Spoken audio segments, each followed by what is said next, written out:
kind of put this together because General Colloton was gracious enough to give us some of her time. And what we asked her to do is just kind of run down and give us an oversight, her views on women in leadership, especially within the Corps. She has served at every echelon within the military, from platoon leader, company commander, all the way up. She served in at the LA district. She's commander of the Albuquerque district. So she's had a plethora of experience in leading organizations. Now she's the Deputy Commanding General for Military and International IIS. Interagency. And again, she's gracious enough to kind of carve out some time during this trip and meet with us. And I just wanted to say thank you for this and give us an opportunity to be or hear from a proven leader. Thank you. Thanks. Thank you. Thank you. Oh, oh, that's right. I don't need that. Well, can you hear me? Is this okay? You can do both. Okay. So I know Brittany's really leading the show. But I want to say one thing, because I think you're going to have to leave early, Joshua. But as a husband, a brother, and a father of 2 daughters, you know, you play an important role. And I would say that it's not just, as we talk, we're going to have lots of discussions. It's not just women and women supporting each other. That's really important. But it's also important that we are supporting each other collectively. And so great example yesterday of us being able to promote you, but I want to make an emphasis that it's the role we all play in supporting all of those around us. And oftentimes, you know, our mentors, and I'll kind of give you some thoughts, they shouldn't always just look exactly like us. You want to have a variety of folks that you reach out to get support from, and we need to be supporting all of those around us. So anyway, as an example, because you're a perfect fit, looking at your daughters yesterday and looking at what they see when they see you in uniform, they also need to be able to see that they can be in that uniform and they can do whatever they want to do when they grow up. And that's an important role that we all play in different places in our lives. So anyway, thanks for the intro. And Brittany. And now we'll ask the men to leave, please, and thank you. Well, good morning again, ma'am. Thank you so much for joining us at the Fort Worth District. We're so glad to have you.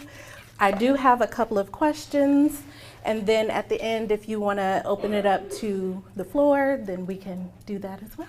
Okay. And then I have brought, depending on timing, I brought a couple of slides too to help talk through some thoughts too, just for thought-provoking.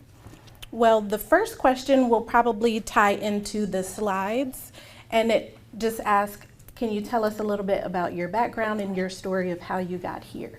Okay. Oh, that's good. All right. Well, then you can throw up some pictures. So I will just say one to start out with. This is a number of pictures of different things. You know, and I talk about my story. You know, my career, the Army. You know, I would say, as I reflect on that, and I was thinking a little bit about it yesterday, many people in my generation, you know, were latchkey kids, single parent. My parents divorced when I was really young.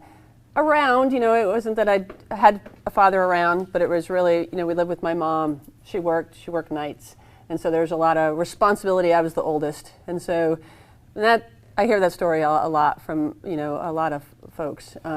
It's not uncommon. And then there's some things that you get out of that, I think, that build a little more resilience, a little more grit, a little more persistence, and a little more understanding what it means to take on responsibility. If you want to do something, you know, you may have to dig down deep and find a way to do it with your own resources, or go out and make some other efforts to connect some things to help yourself, and then obviously to be able to help others. And so I had to find a way to pay for school, for college. First job was at Burger King, which I tend to not go there anymore. Not that it's just like I had my fill of the Burger King, but it was, okay, where can I get a job where I can get to and be to earn some extra money? And then ROTC was a way for me to pay for college. And as I started, you know, ROTC in college, I had no plans or no idea that I was one going to become a general or stay 30 years, you know, in the Army. But it's those little things like a rolling stone picking up moss or a snowball that as it goes you pick up things along the way. And kind of what this is reflective of is, I think, as you, and I mentioned this yesterday to Major Haynes's daughters, you know, as you start your life out, those experiences, those jobs, people I met at the Burger King or at school or in the Army, you pick up people along the way that show you things or teach you things or help you be better, to be your best self. You discard those people that are bringing you down and that are pulling you in a negative direction or aren't pushing you to be better or helping you along the way. And I think I've been able to do that throughout life and career, and I think that's what helped me be successful. But it's kind of a constant check, and I will talk, you got to kind of recheck your azimuth every so often. And in land navigation, and I'll just stand up for a minute, because you know, you have to shoot an azimuth, and this is military, so, and you want to take an azimuth and you got to move in a direction, but every so often you got to take a knee and stop and recheck your azimuth to make sure you're going in the right direction, because sometimes you got to navigate around some obstacles, and some of those things could get you off course. And then you're not going in the right direction anymore and you don't realize that. And so I think taking a moment to kind of stop, check your azimuth, check in with those people, and that'll kind of be a theme of what I think is important, is those people that you've collected along the way that are your trusted agents, or those that you know have your best interest in mind and are really telling you the things that you need to hear, whether it's candid feedback, or because they genuinely care about you. I think that's very important to know who those people are. Be open to bringing new people in as you go. Don't be exclusive, but trust your instincts and know, you know, who those people are for you, and lean on them. And so, that said, I would also never thought that I was going to be a mom, you know, as a lieutenant colonel, and that kind of in working, and that came in, I was probably in the, maybe in my like 28th year, I was a lieutenant colonel, so I guess 22 years I was in already, and so very much later in life. My son's 12 now than many of my peers, but it was a blessing, and being able to do that made me change a little bit in how I was. You know, some of the things I was able to do, you know, without having a child definitely got much harder and much more challenging, but very doable. And it was because of, again, being able to be willing to ask for help, being able to accept help, and being okay with that. It didn't mean that I was weak or incompetent. It just, I think, meant that I came to a realization that that's kind of a key to being able to move forward and to do all of the things you want to do in life. And that's also, I think, a good example for, you know, children and others to see, is that we aren't, you know, robots. You know, we can't do everything alone. There's a team aspect about kind of why I like being in the Army, and a team aspect about, you know, how we get through life, and that really it's the people around you that help make you better, help make you successful, and help make you be able to realize the dreams and aspirations and things that you want to do. So that's kind of a little bit of my history. I kind of started out, and then it just kind of went from there, and I have just been very blessed to have seen a lot of different places around the world and to meet the people that I have by being able to serve in the Army. And I didn't think it would stick, but when every assignment was different and exciting and a new opportunity to pick up some new people, pick up some new experiences, to grow and to stretch, you know, it just kept going. And from there, I never looked back. So that's a little bit of my beginnings. Is that? Yes, ma'am. Thank you. So you've been able to be a leader at several levels with over 30 plus years of experience. How can we be able to lead from whether we're the GS2, the GS4 to the GS15 level? How can we do that as well? So let me go to the next slide.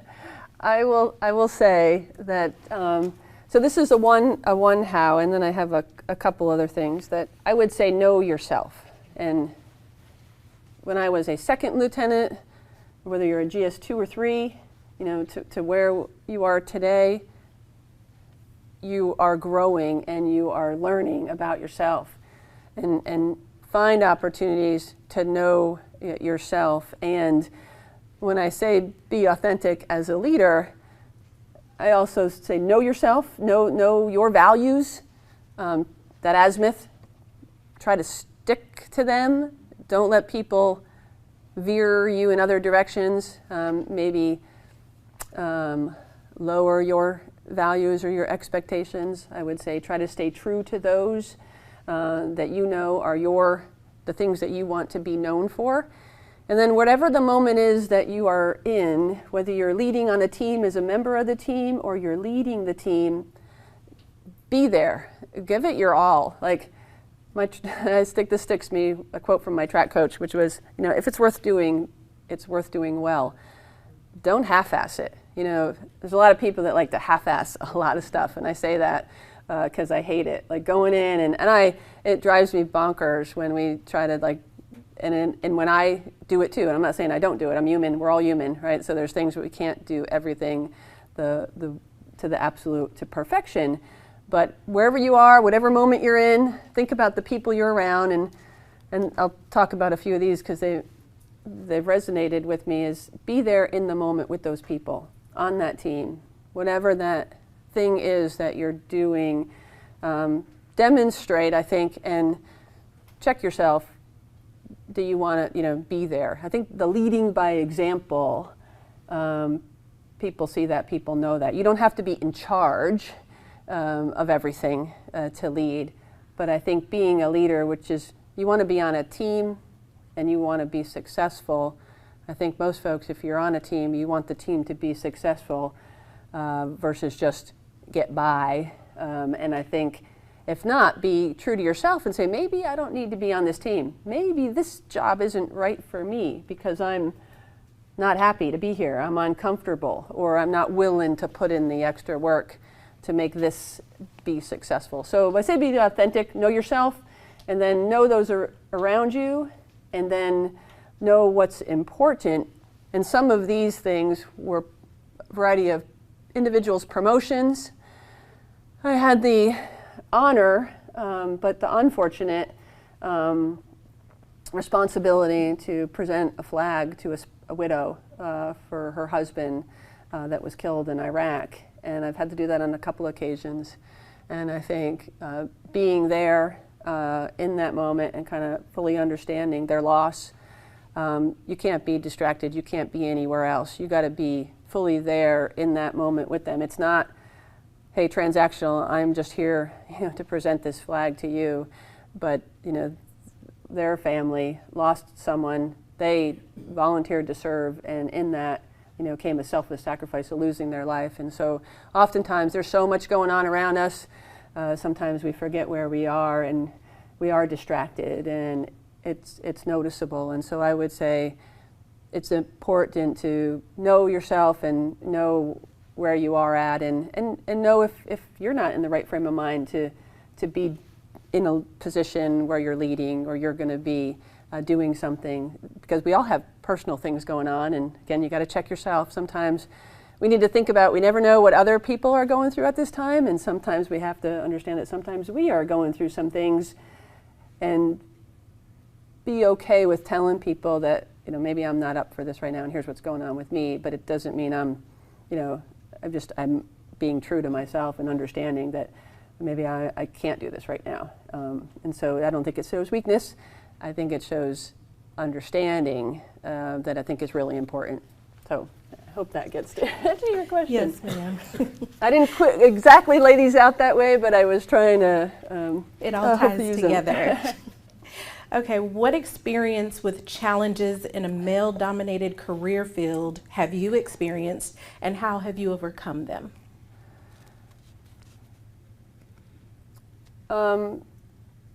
Okay, so you can go to the next one, because I think this is right. So I was going to weave these into whatever somehow, and I said it already. And partnerships and support networks. And I kind of mentioned, or alluded to it with highlighting Major Haynes. Sorry, I'm going to stand a little bit so I can see everybody. It's okay to have a support network. I don't think I would have been able to do some of the things that I have done if I didn't have a true trusted group of friends that were willing to share with me, and I was willing to share with them. And it wasn't I'm in this for me, or I don't want to share with you because then you're going to look good and I'm not going to look good. And there's a lot of that happens out there. There's this strange competitiveness, even sometimes between women, that you're sort of like, well, there's only a couple of us, and we have to be better and put that aside and be willing to partner and get support in our personal life and our professional life. And so I think, and we need to support others as well, and also look for those folks that may not have a support network or someone at work that is willing to kind of show them, here's some of the things that I've done to be successful, or here's some of the places you go to get these resources. And so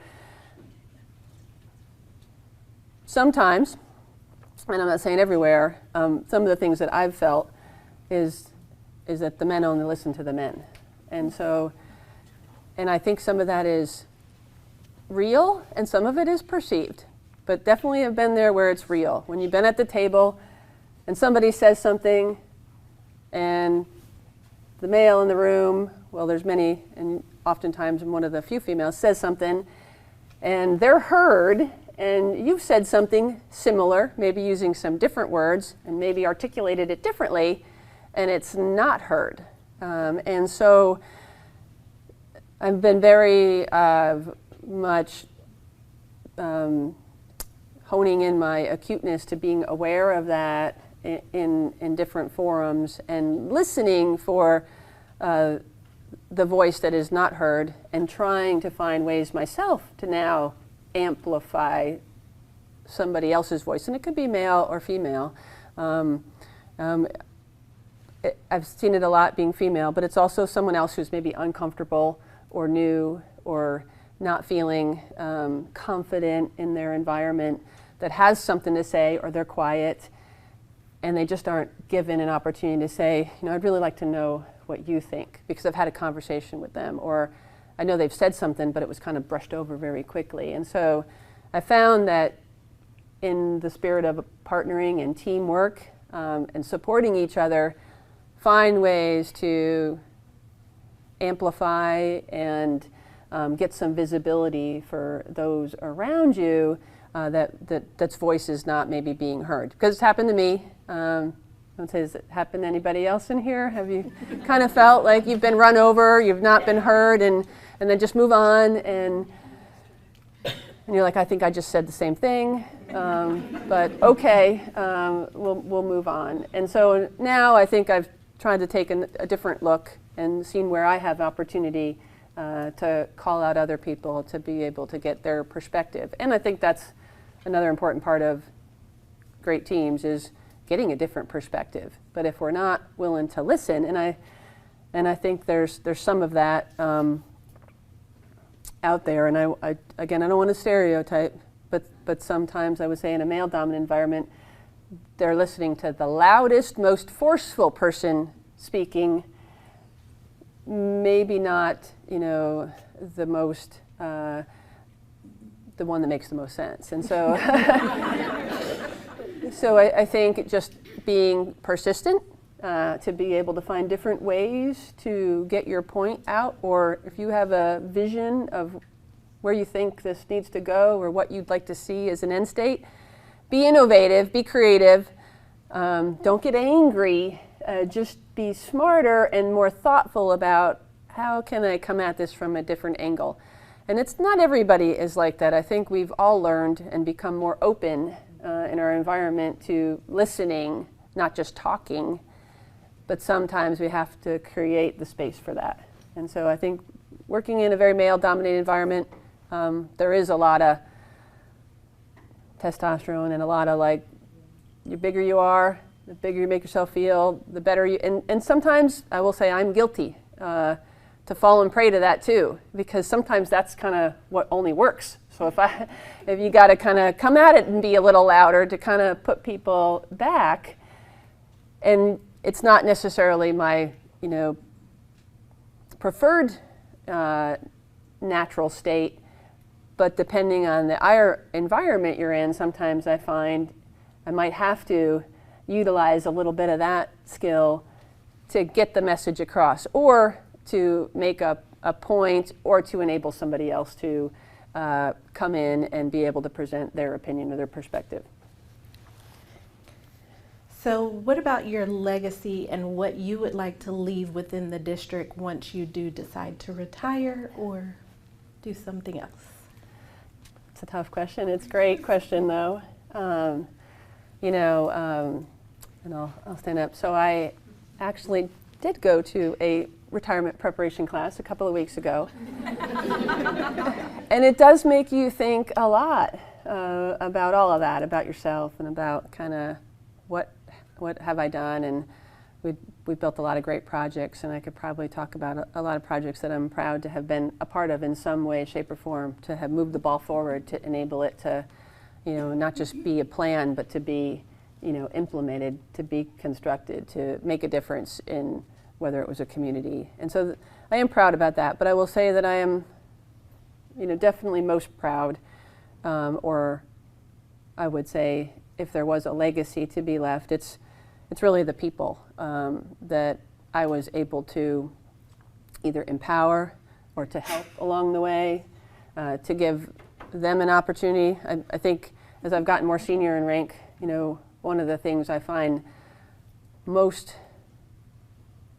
value, things that put gas back in my tank versus take gas out, are when you get to recognize people or touch people's lives. Or yesterday, being able to be part of Major Haynes' promotion, and talking to people and learning a little bit about why people serve, what opportunities are there out there to help them see other doors that they can open, that they may not know about. I love giving people ideas about different options and helping people see that there's so many options out there that can fulfill them in their life. That I think that's kind of the people that I've touched along the way, the people that I know that I will stay in touch with, the people that maybe I've written a letter for of recommendation that has helped in some way. I mean, a lot of it is their own credentials, but if you can give some little extra thing that makes them stand out,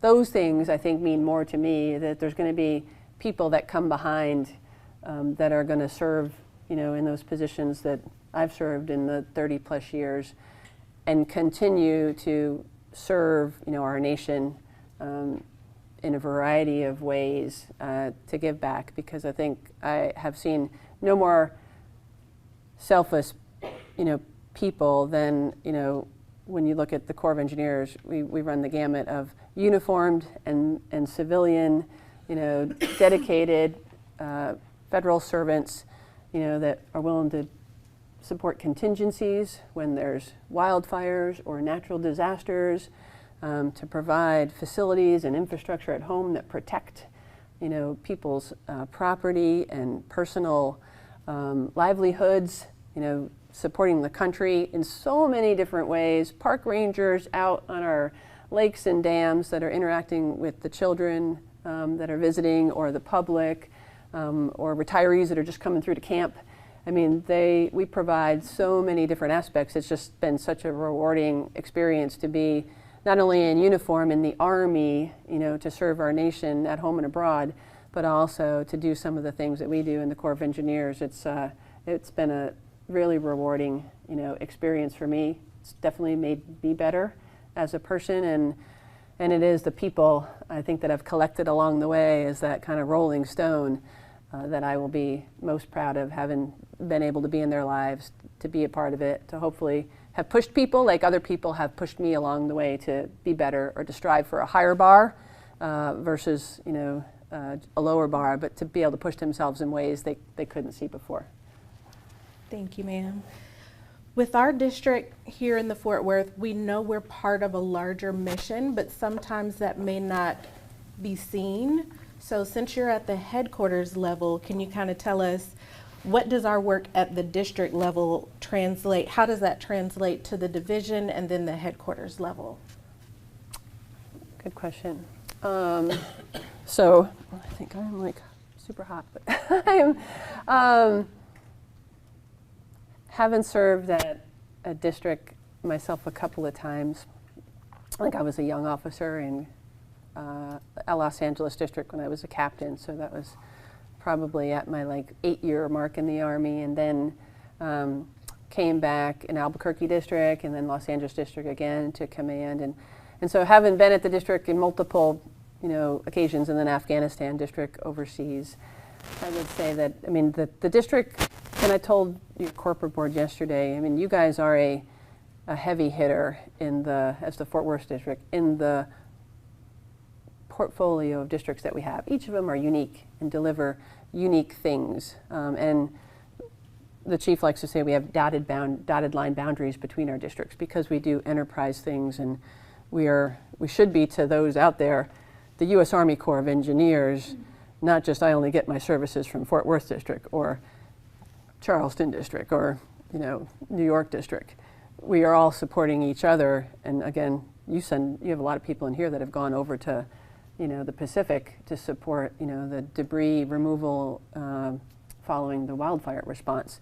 So we are one U.S. Army Corps of Engineers, but by way of heavy hitter, powerful districts that deliver a lot for our enterprise, you are one of those, very full service, very known, and kind of for me in my portfolio, military programs, military construction, interagency work, and international work. The Fort Worth district does a lot of that, and so I'm trying to get to all of those, but it builds, right? So what you do, you are the sometimes the pointy tip of the spear, the one that's meeting with the partner face to face daily on the ground, delivering a capability, a service that reflects all of the Corps of Engineers. So the castle we all wear, division, headquarters. Sometimes our partners only see what you provide for them, the talent you provide, good, bad, or ugly. The district is what they remember. The district is kind of what combined with all the districts is the reputation of the Corps of Engineers is based upon. You're really those foundational blocks of what happens, at the highest levels, starts at the district level. I mean, we don't get anything done without the districts. And so it is sort of tough, and as I've gone up from district to division to headquarters, I've had a hard time. There's always friction between your headquarters and you, wherever that is, whether you're at the district with the division or at the division with the headquarters, and now at the headquarters. And I've spent the last year being very uncomfortable about what do we do as a headquarters. And I'm sure, if you're at the district, you're like, what do you do at the headquarters? You cause us a lot of trouble and a lot of pain. But there should be relationships fostered at each level. And we should be looking at how can we support each other at each level, and realizing that the district executes certain things, and we all need a extra layer of review. Just like in our personal, professional lives, you need another perspective. You want someone to be able to point out your blind spots, or to be able to proofread your material, or to tell you, hey, and coach and mentor you. And so it should be that the more experienced folks, go to the division, and they're being able to provide that context of a regional perspective and provide that quality assurance review because they've been there at the district, and they can help you not fall trap to some mistakes because this is maybe your first time executing a project of this magnitude, and they have experience versus other projects in the region. And the same thing at the headquarters. We don't want it to be we can only execute this project over here well, but we can't execute it in Los Angeles well. We should be connecting the dots between the regions to make sure that there's consistency, because some of our partners have projects on the East Coast as well as the West Coast, but they don't want to see a different standard in California than they do in Texas, or they do in Virginia. They want to see it as the U.S. Army Corps of Engineers produces quality and delivers great projects in all of our regions. Not one is better than the rest. So part of the responsibility at the headquarters is to assure and ensure that sort of consistent quality that continues to make sure that our reputation is what we want it to be. We all want to have that castle mean something, not mean something different in one district than another district. I hope that gets at your question, Brittany. Yes, ma'am, it does. You spoke about being authentic and about careers and about mentoring. What is some advice you have for us for civilian development?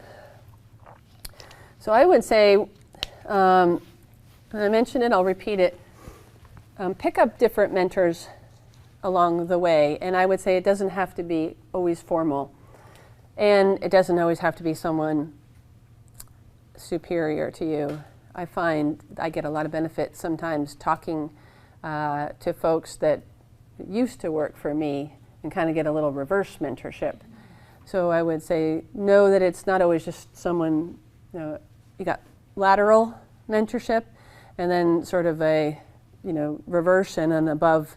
So people that have been there before you that are sort of in positions or in places you want to go, and then perhaps people that have worked for you that can give you some feedback because they know you, they kind of know your style, they know maybe your faults, and then your peers. How do your peers see you? And I'd say more and more we do those 360 evaluations, and how you work with your peers is really important. Again, do they see you as the backstabber, or do they see you as the team builder and the team uplifter? And so I think that's important to get a full spectrum of mentors and people when you're like, got to work through something tough, who do you call to kind of talk about with? And then developmental assignments and leadership development programs. Definitely, I am a fan of those. If you haven't taken the opportunity, and it all depends on in your life where you have time to take on, that what maybe a little bit of extra work, or to take a developmental assignment to go somewhere else. I do believe it is important for you to see something outside of your current directorate or your current district. And so there's lots of opportunities out there. It could be going from operations to project management or to engineering. I would say that's sort of a local developmental assignment you can do. Going to another district to serve as maybe a supervisor or to do a temporary assignment. Going overseas, we still have positions in the Middle East, in Europe, in Japan. And then the FEMA missions. Those are a little more, you can be on a PRT, you can be a mission manager, or you could, there's a variety of teams that you could be on or serve on where you can deploy for 30 days or 60 days to, again, get that exposure, stretch yourself a bit. The leadership development programs hopefully give you some tools, and sometimes they come with, depending on the tier, some developmental responsibilities to go out and serve in some developmental assignments. But I think it's very important to see another perspective, and the more senior you go, especially when you get to the DPM and the SES level, I think it's really important that you've served in another district, in another region. Again, I think one of our faults sometimes is, it's a fault, and also there's a lot of goodness to it, but I would say one of the faults is we're too insular in some of our districts, that we are very much strong culture with just this district, and this is how we do things, and why sometimes we hate to hear from our division and our headquarters that we need to do it differently, because we get very much focused in on, well, this is how we do it here in Fort Worth district, and resist the change or the input, the feedback that there's better ways to do it out there. You just need to listen. But you haven't seen that if you've only maybe been in one district. And so I think accepting or being willing to go out and look and ask for folks to keep you in mind if they have a developmental assignment out there, or if it's the right time in your life. And I know different times, whether it's aging parents or you have children or you can't take a developmental assignment, see if there is, and kind of mark out on your timeline, hey, where can I maybe do something like that that would work? And maybe there's an opportunity take your partner with you and say, let's both go to Japan, for 2 years and do an assignment over there. But you got to work that out with your own personal situation. But I think there's a lot of value in growing by taking on developmental assignments. Thank you so much. We have some time to kind of open it up to the floor, if that's okay. Do we have any questions? Surely there's one or two or a few. Okay. Ma'am, what are your regrets?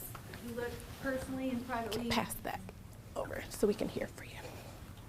if you look at your life professionally and privately, on a personal level, when you look back and you think about what you're going to tell your son someday as he gets close to ending high school or moving on to college, what are you going to share with him that your regrets may have been so that he might learn? That's a good question. That's a great question.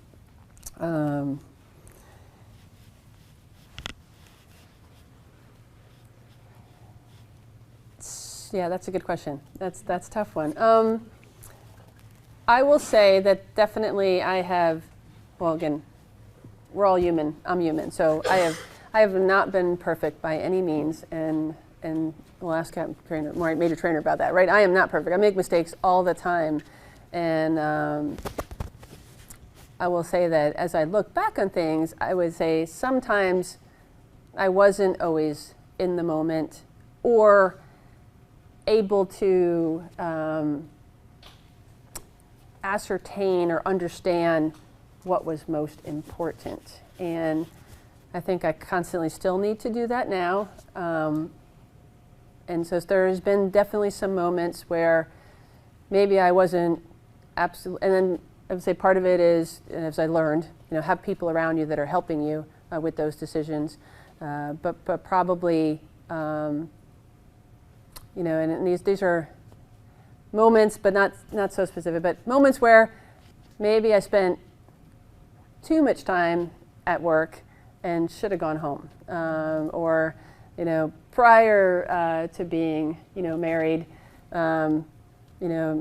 maybe lost a relationship because I chose work over saying I was going to be somewhere and not coming through, right? I'm like, I'll be home in an hour, or I'll meet you for dinner in an hour, and then 3 hours later I'm still working on some, at the time, probably stupid op order or something for my boss. And maybe it was important, but I had not honed or really developed my ability to kind of understand what was important to me, what those moments were. I think, one of the things I think I learned from becoming a parent, understanding what are those things, for him that are important that I need to be there at. And I can't be there everywhere, for sure. I don't regret, but I learned a lot from it. Like, I think one of the hardest things I ever had to do was deploying to Afghanistan as a mom. My prior deployments, both times before that, I wasn't a parent, I wasn't married, and it wasn't as hard. But deploying as a parent and having a 5-year-old at home definitely stretched me more than I realized. And I learned a lot from that, and it was challenging. I don't necessarily regret, going on that deployment. I needed to. I think we learned some things as a family about, when you volunteer to serve, and in uniform capacity, it wasn't really completely a volunteer thing. It was like I needed to go, and it made me a better person, for sure, learning the things I did in Afghanistan. And I think he saw some things from that too, which is, what does it mean for my mom to be in the Army? But there's definitely been some times along the way where I didn't stop and do that azimuth check, and I didn't really give importance to those things that are important. So there's a thing the Chief of Staff of the Army told us a few years ago, and he made a little slide that he shared with a lot of senior leaders that he would talk to about, list out for yourselves what's those important things. And I think this is something we got to revisit regularly, because if you put it away, it doesn't stay at the forefront of your mind. List out those things that are important, and then whether it's, and he said, this is General McConville, he got asked to interview to be the Chief of Staff of the Army, And it was at a time that his son was coming back from his first deployment from Iraq. And he was like, I can't make that time. I said I was going to be down at Fort Campbell to welcome my son back from his very first deployment to Iraq. But normally it would say like, wow, you've been asked to go interview with the Secretary of the Army. You know, you should do it. You know, this is your opportunity to be the Chief of Staff of the Army. But that was on his non-negotiable list. And I think we have to look at those things that are important, those moments and places where we need to be, and then know them, and then put the importance and the prioritization to them. And so there's definitely been some regrets where I've chosen wrong, and and maybe not told people around me. Like if I told my boss that I needed to be somewhere, I'm sure he would have not kept me at work or expected me to keep making a good product perfect. I could have done well and left, but I didn't communicate that this was important or that I needed to be somewhere for some reason. And I think we need to communicate that better. And so I guess my regret is speaking up for myself a little more and understanding myself a little better on some of those things where, and I've tried to do better at understanding some things that are important. And there's lots of things that are important, but trying to pick those ones that, hey, these are the things that I need to commit to be at. I hope that helps. I don't, I try, I beat myself up. That's another thing. I beat myself up a lot. I would say, I don't know if it's a woman thing or not, but if you all do that, I think we do, I will replay things in my mind about what I said or what I shouldn't have said or why did I say it that way. Man, I look like an idiot. I'm really sorry. And I will play that over in my head over and over and over and be like, all right. And I'm learning to better embrace it, compartmentalize it, apologize, put it back there, and then going forward, work on it differently and not let that just eat away at me. And so I've tried to work on that over the years to be better at that because so I've tried to minimize the regrets. I definitely make mistakes and also like to try to communicate to others that I will make mistakes. We're a team, so please help me help each other not make mistakes, but there's going to be mistakes and I'm okay and I'm willing to admit I was wrong. But I'm also trying to kind of not beat myself up as much as I would have in the past and know that I'll be better if I let that go and move on to the next thing and try to make the next moment better from what I've learned. Thank you, ma'am. Another question we have is, in the room, we're considered the minority based on gender and in some cases race. How can we as minorities be able to make an impact, or are we making an impact currently? Okay, I would say just be there, be present. Again, be the example for others to see that you're willing to show up. And I think invite yourself. You hear this a lot, but I'm always like, hey, invite yourself to the table, to the meal. If there's not a chair, pull one up. Find ways to look across what is going on out there, places that maybe there isn't representation, and raise your hand or make a little room. And one of the things for all of us, I like to say too, and there's those that have done it for me, especially if you're more senior, as a female. There's one thing about, going through the door or breaking through a glass ceiling, but I would say it's important for us to, if you do get through the door, to hold it open for others and find a way to keep that door open and invite others in, because I think that, again, we're not always going to be there. You need to bring others into the environment and give those opportunities to others that are coming behind us. So there's a responsibility to not only get through the door, but hold the door open for others. If you were sent or asked to speak to high school students that has not yet decided what they're going to do with their lives, how would you encourage them to pit between college and military, or how would you encourage them to put them both together to make the success for their lives? Well, that's a great question, and I think we are right now challenged in recruiting young men and women to join the service, because I think we have to tell our story better and differently. And there's a lot of competing opportunities out there and a lot of misconceptions that I can just work from home and I don't have to talk to anybody and I can just be on a computer, and there's lots of jobs out for me that way. But being able to, I think, or being willing to join something like the Army, which I think the Army Corps of Engineers is part of that, and I think part of why we do need to have people to talk to people in a more personable setting. There's good opportunities to work from home, but we don't grow and learn unless I think we're really looking people in the eye and coming in. And so joining the Army Corps of Engineers as an opportunity, I think especially for young men and women coming out of high school, joining the Army, you can learn a skill. You are going to think about your personal health, and you're going to be pressed to be more fit, and you're going to stretch and be made to stretch and achieve things you didn't think you could achieve, and you're going to push yourself in a different way. And over the course of that, you're going to develop a skill in some way, shape, or form that's going to be valuable.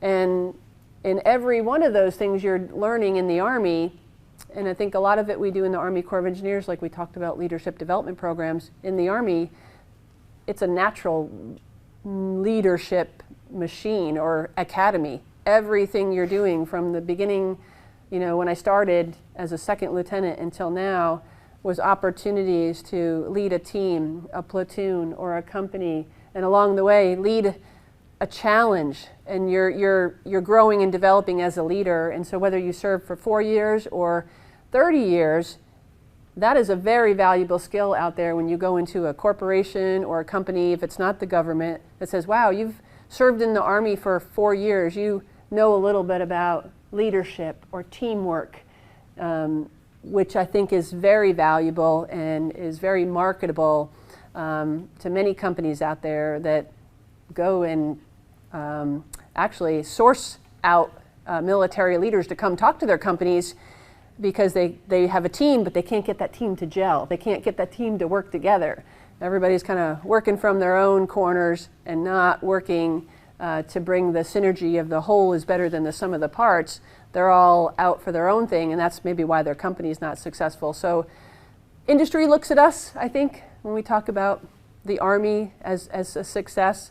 But I think for the young men and women out there, we got to tell them the opportunities that they might not know about, that it really is an opportunity to see the world. If you want to, you can go in so many different directions, and to pick up skills that are yours, that stay with you. The education the Army's given me, the opportunities the Army's given me are mine, that are on my resume or part of my experiences that stick with me. They don't stay with, that I get to bring to wherever else I go from there. So I hope that helps, but it is something we are working on, I think, across the Army, is trying to show that everybody can be all you can be, right? That's our back to basics motto, which is it's an opportunity to be your best self. Come in, and we have so many opportunities as civilian or military to be able to challenge yourself and be your best self in the Army, and I think the Army Corps of Engineers as well. Thank you for organizing this.